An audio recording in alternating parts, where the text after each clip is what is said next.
আসসালামু আলাইকুম। পঞ্চম শ্রেণীর প্রিয় শিক্ষার্থীবৃন্দ, আমার অনলাইন ক্লাসে তোমাদের সবাইকে স্বাগত। আশা করি আল্লাহর রহমতে তোমরা সবাই ভালো আছো। গত ক্লাসে আমরা অধ্যায় 4-এর পাঠ 3 পড়েছি। আমরা আজকে পড়ব পাঠ 4, বাংলাদেশের শিল্প। আজকের পড়াটুকু তোমরা তোমাদের পাঠ্য বইয়ের 36 এবং 37 পৃষ্ঠায় খুঁজে পাবে। তাহলে চলো শুরু করি।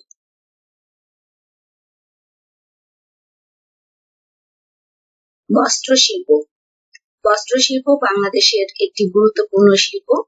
ঢাকা, নারায়ণগঞ্জ, গাজীপুর জেলাতে অধিকাংশ বস্ত্রকল রয়েছে।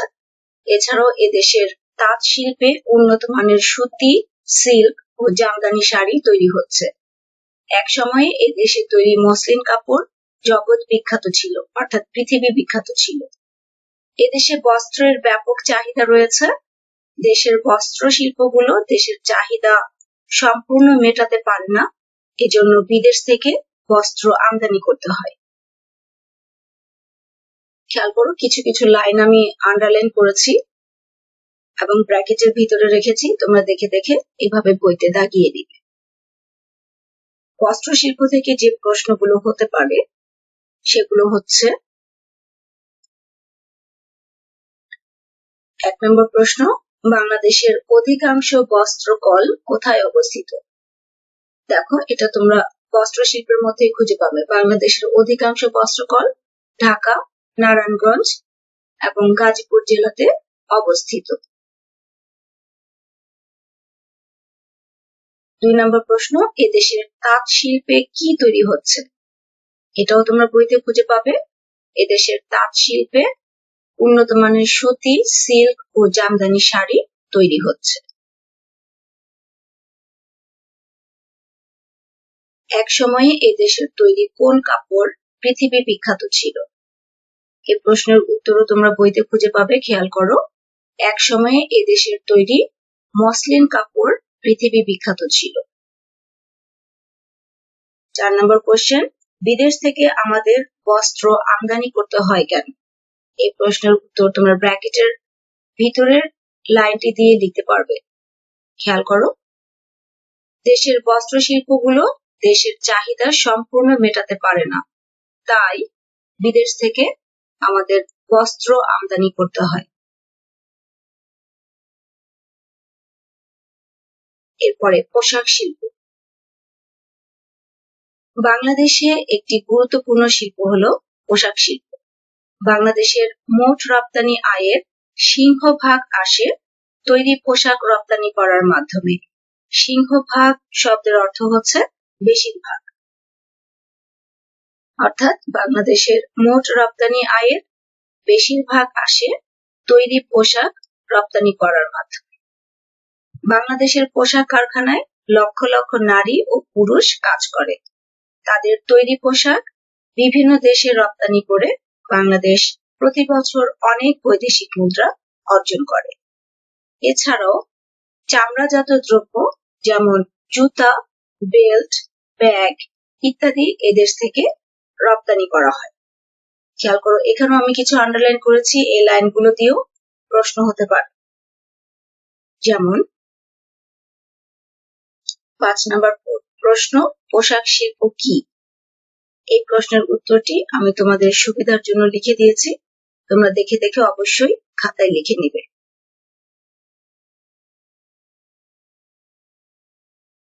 যে শিল্প কারখানায় কাপড় দিয়ে বিভিন্ন ধরনের পোশাক তৈরি করা হয় তাকে পোশাক শিল্প বলে।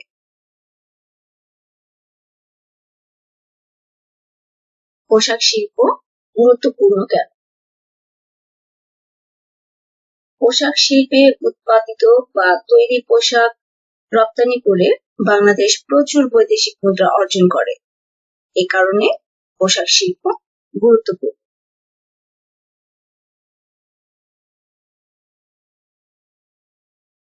7 নম্বর প্রশ্ন, পোশাক শিল্পের 4টি গুরুত্ব লেখো। এই প্রশ্নের উত্তরটিও তোমরা বই থেকে লিখতে পারবে। পোশাক শিল্পে গুরুত্বগুলো দেওয়া আছে। যেমন ধরো যে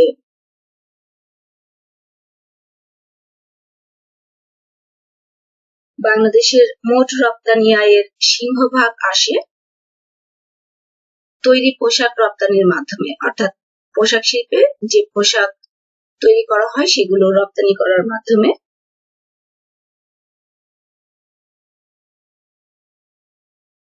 তৈরি পোশাক বিভিন্ন দেশে রপ্তানি করে বাংলাদেশ প্রচুর বৈদেশিক মুদ্রা অর্জন করে। বাংলাদেশের পোশাক শিল্পে বা পোশাক কারখানায় লক্ষ লক্ষ নারী ও পুরুষ কাজ করে।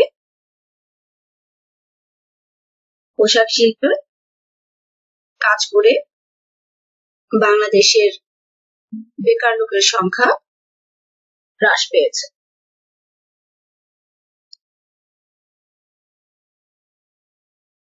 পরের প্রশ্নটি হচ্ছে, বাংলাদেশের মোট রপ্তানি আয়ের সিংহভাগ আসে একটি শিল্প থেকে, শিল্পটির নাম কি? এই প্রশ্নের উত্তর হবে শিল্পটির নাম হচ্ছে পোশাক শিল্প। এখানে আরো একটি প্রশ্ন হতে পারে, যেমন আমরা পড়েছিলাম যে চামড়াজাত দ্রব্য, জুতা, বেল্ট, ব্যাগ ইত্যাদিও এদেশ থেকে রপ্তানি করা হয়। অনেক সময় প্রশ্ন হয় যে চামড়াজাত 3টি দ্রব্যের নাম লিখো, তখন আনসার হবে জুতা, বেল্ট, ব্যাগ ইত্যাদি।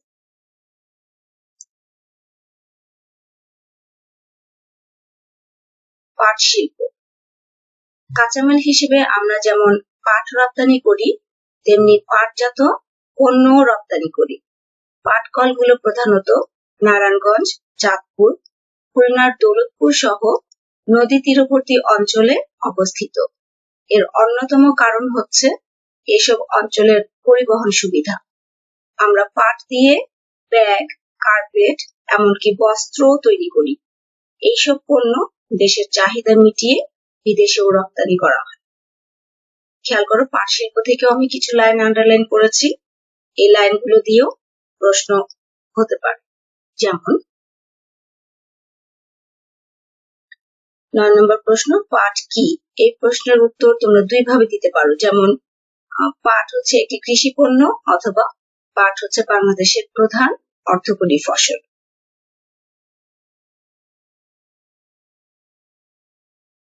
10 নম্বর প্রশ্ন, আমাদের দেশের পাট কলগুলো প্রধানত কোন কোন জেলায় অবস্থিত? এই প্রশ্নের উত্তরটিও তোমরা বইতে খুঁজে পাবে। যেমন দেখো যে আমাদের দেশের পাট কলগুলো প্রধানত নারায়ণগঞ্জ, চাঁদপুর, খুলনার দৌলতপুরে অবস্থিত। 11 নম্বর প্রশ্ন, পাট কলগুলো নদী তীরবর্তী অঞ্চলে গড়ে ওঠে কেন?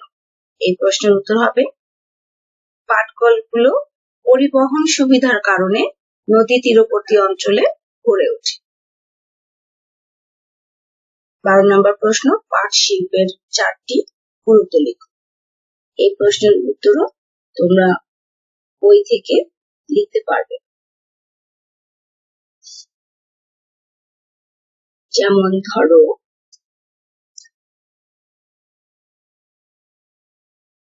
পাট দিয়ে ব্যাগ, কার্পেট, বস্ত্র ইত্যাদি তৈরি করা হয়। 2 নম্বর গুরুত্ব হিসেবে লিখতে পারো কাঁচামাল হিসেবে আমরা পাট রপ্তানি করি। 3 নম্বর লিখতে পারো পাটজাত পণ্য রপ্তানি করে আমরা প্রচুর বৈদেশিক মুদ্রা অর্জন করি। 4 নম্বর গুরুত্ব হিসেবে লিখতে পারো পাট কলগুলোতে অনেক নারী পুরুষের কর্মসংস্থান হয়।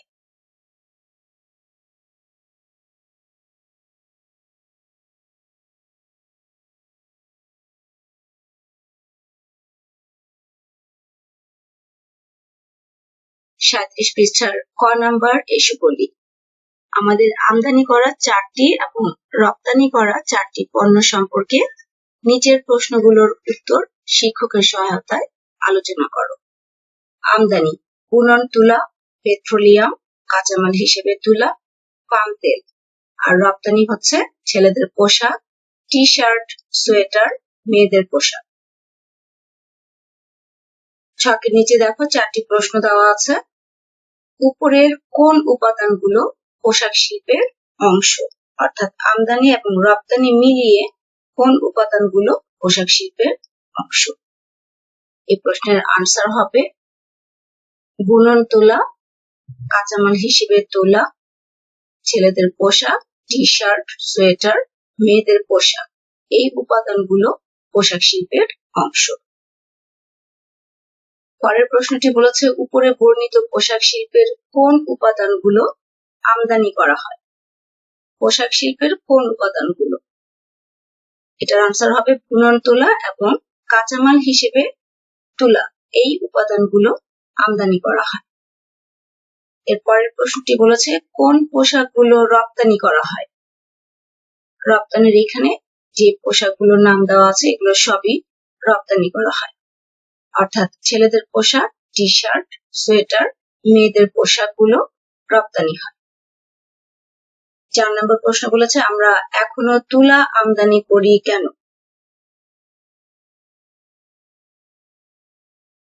এই প্রশ্নের উত্তর হবে আমাদের দেশে যে পরিমাণ তুলা উৎপন্ন হয় তা দেশের পোশাক শিল্পের চাহিদা মেটানোর জন্য যথেষ্ট নয়, তাই আমরা এখনো তুলা আমদানি করি। খ নাম্বার বলেছে এসো লিখি। মনে করো কৃষি মন্ত্রণালয় সিদ্ধান্ত নিল যে দেশের 70,000 হেক্টর তামাক ক্ষেতকে তুলা ক্ষেতে পরিণত করবে। তামাক চাষের চেয়ে তুলা চাষ কেন গুরুত্বপূর্ণ তা বর্ণনা করে কৃষকদের উদ্দেশ্যে কিছু লিখো।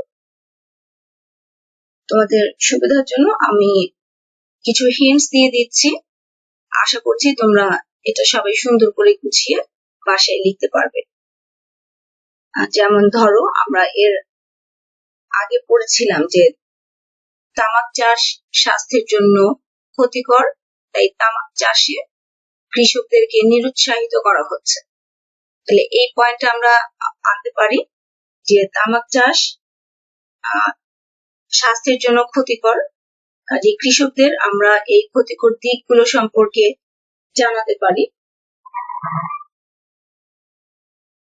এছাড়া আমরা বলতে পারি যে তৈরি পোশাক শিল্পের জন্য যে পরিমাণ প্রচুর অর্থ ব্যয় করে তুলা আমদানি করতে হয়, তৈরি পোশাক শিল্প আমাদের দেশের অর্থনীতির জন্য খুবই গুরুত্বপূর্ণ, তাই কৃষি মন্ত্রণালয় তামাক ক্ষেতগুলোকে তুলা ক্ষেতে পরিণত করার সিদ্ধান্ত নিয়েছে। তুলার দামও ভালো, সুতরাং এর চাষ লাভজনক, অর্থাৎ তুলা চাষ করা লাভজনক। কৃষি বিভাগ আপনাদের এই জন্য প্রয়োজনীয় সহায়তা দিবে, অর্থাৎ কৃষকদেরকে প্রয়োজনীয় সহায়তা দিবে।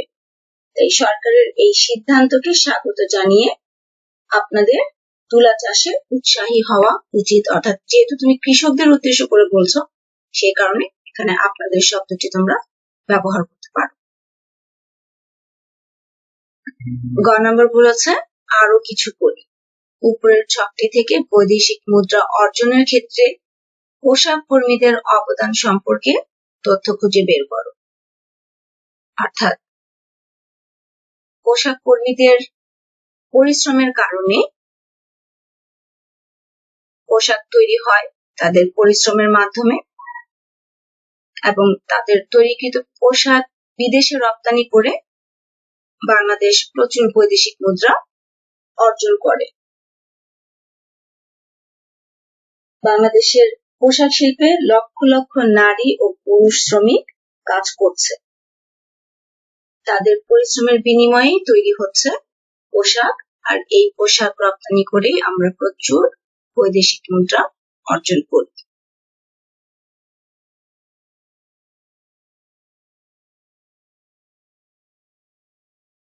ঘ নাম্বার যাচাই করি। এদেশে কোথায় কোন কৃষি পণ্য উৎপন্ন হয় তা মিলকরণের মাধ্যমে দেখাও। বাম দিকে দেখো 4টি পণ্যের নাম দেওয়া আছে, গম, চা, পাট, তামাক। ডান দিকে কোথায় উৎপন্ন হয় সেটা লেখা আছে, সিলেট ও চট্টগ্রাম, রংপুর, বাংলাদেশের উত্তর ও পশ্চিমাঞ্চল, ময়মনসিংহ। অর্থাৎ কৃষি পণ্যগুলো কোথায় উৎপন্ন হয় সেই আনসার গুলো এলোমেলো করে দেওয়া আছে, এখন তোমাকে মিল করে লিখতে হবে। তোমাদের সুবিধার জন্য এটি আমি লিখে দিয়েছি, খেয়াল করো। গ, বাংলাদেশের উত্তর ও পশ্চিমাঞ্চল। চা, সিলেট ও চট্টগ্রাম। পাট, ময়মনসিংহ। তামাক, রংপুর। এই ছিল আমাদের আজকের পড়া। আশা করি আজকের পড়াটুকু সবাই বুঝতে পেরেছো। যে প্রশ্নগুলো আমি দিয়েছি সেই প্রশ্নগুলো নিশ্চয়ই তোমরা খাতায় তুলে নিয়েছো। পরবর্তী ক্লাস শুরু হওয়ার আগে আমি আশা করি তোমরা আজকের পড়াটুকু সবাই বাসায় শিখবে। এতক্ষণ আমার সাথে থাকার জন্য তোমাদের সবাইকে অসংখ্য ধন্যবাদ।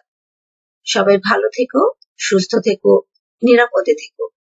এই প্রত্যাশায় আজকের মতো এখানেই শেষ করছি। আল্লাহ হাফেজ।